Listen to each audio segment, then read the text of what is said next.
everyone, long time no see, but I'm finally back with a new video for you all.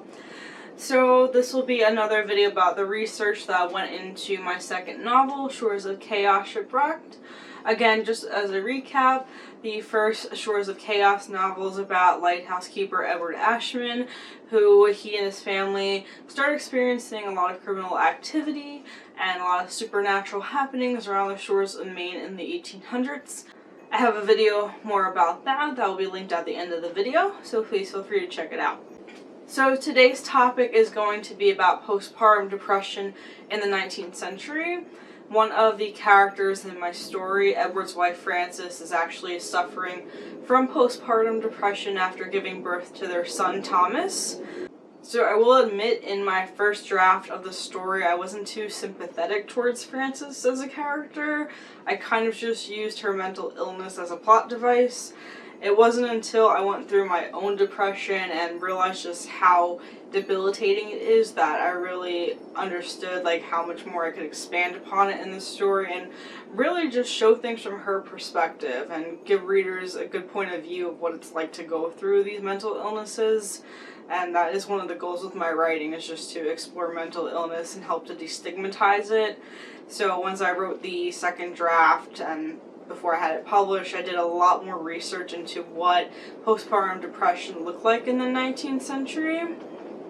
And one of the ways I did that was that there was a ton of medical journals from this time period, and a lot of doctors wrote about postpartum depression at the end of the 19th century.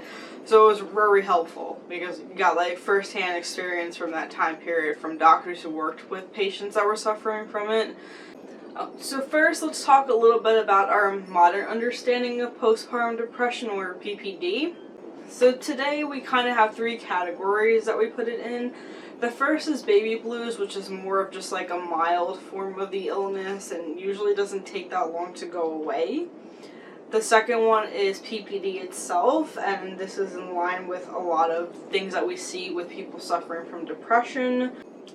So a woman that is experiencing PPD will have a lot of symptoms that are in line with regular depression, like sadness, loss of interest, trouble sleeping, irritability, hopelessness, and then there are some things that are more in line with motherhood itself, such as feelings of inadequacy, not bonding with your child.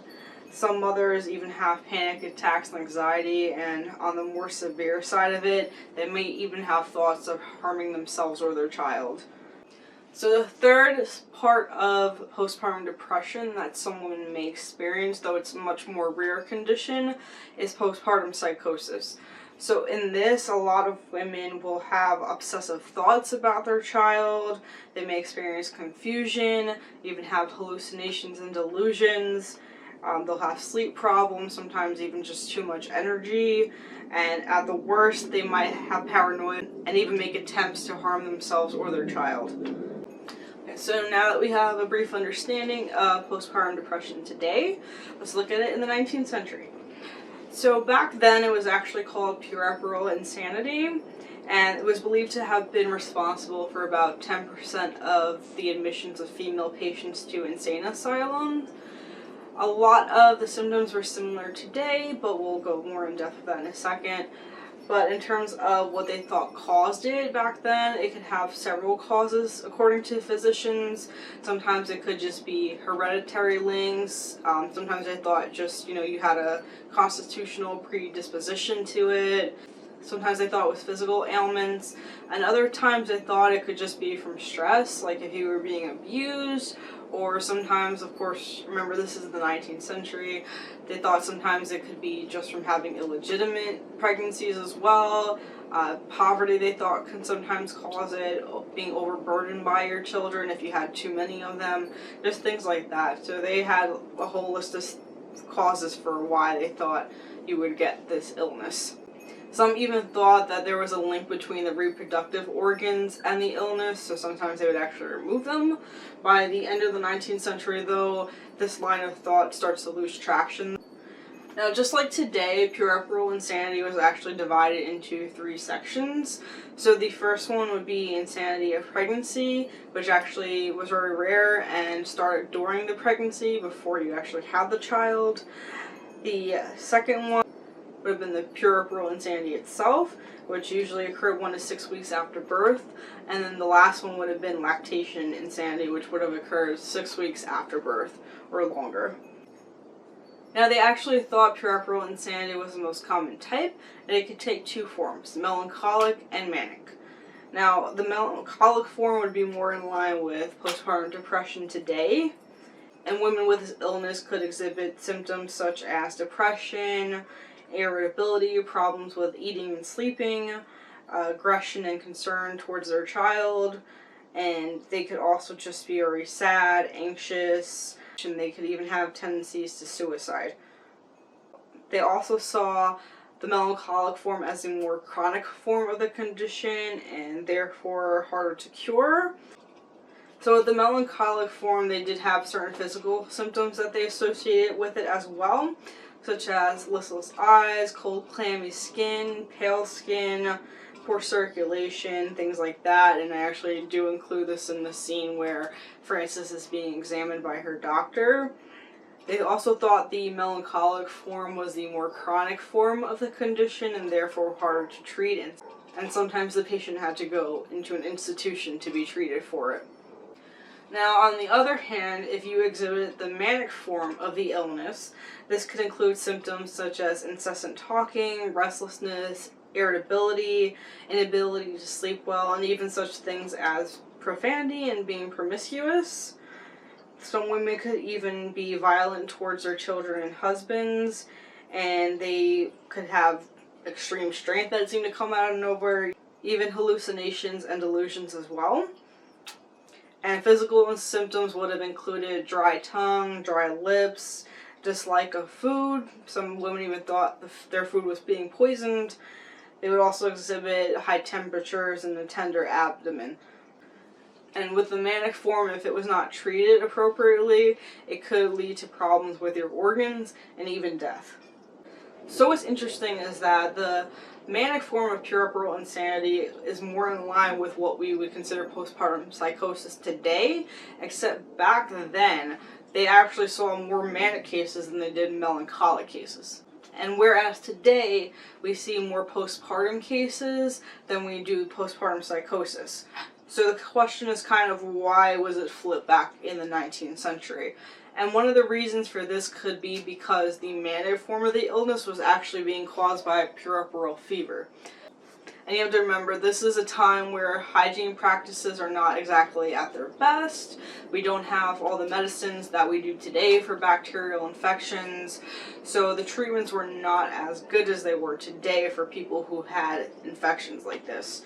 And some physicians did note that a lot of the women who were suffering from the manic form of puerperal insanity also had a puerperal infection.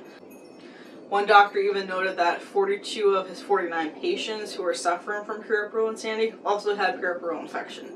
So that's a likely cause for why the manic form was much more prevalent back then than postpartum psychosis is today. Now, as to the treatment of puerperal insanity back in the day, it was relatively the same whether you were suffering from the melancholic or the manic form. So if your illness was mild enough, you could be treated at home. A lot of doctors prescribed having a woman be kind of isolated in her bedroom as long as it was well ventilated and well lit, and anything she could have used to harm herself was removed. They also made sure she had a sufficient diet of broths, eggs, dairy, things like that. They could even sometimes give her medications to help her sleep if she wasn't sleeping well. They would also recommend warm baths, and once she got better, light exercise and light work as well. Now, if you were poor and didn't have like a family member or a nurse to come in to help you, you would often be confined to an asylum. I will do a separate video on insane asylums in the 19th century. They're kind of like their own beast and they need their own whole video on, so we'll cover that next time. Of course, not every woman of the time took well to this isolation treatment, shall we call it. Charlotte Perkins Stetson famously wrote about it in The Yellow Wallpaper, in which the narrator goes insane from being kept in isolation. So it wasn't always the best for a lot of women, but there were estimates that after treatment, about 60 to 75% of women did recover from their illness. Now, a lot of physicians at the time also did recognize that what should have been a happy time in a woman's life could actually end up being one of the worst. And I noticed that as well today. Granted, I am not a mother yet. Hopefully I will be in the future. But I did read and just watch a lot of videos about women and their partners who had gone through this. And what I noticed is that a lot of women couldn't understand what was happening to them. They didn't understand why they weren't bonding with their child or why they weren't happy about having their baby, even if they were leading up to the birth. Some sadly didn't even think that they were adequate mothers and that maybe their family would be better off without them. And even the fathers and partners as well could experience symptoms of depression. You know, a lot of them just felt kind of helpless to do anything. They didn't know what was going on. They couldn't understand why this woman that they've known for so long was suddenly going through this. And they just didn't know what to do to help.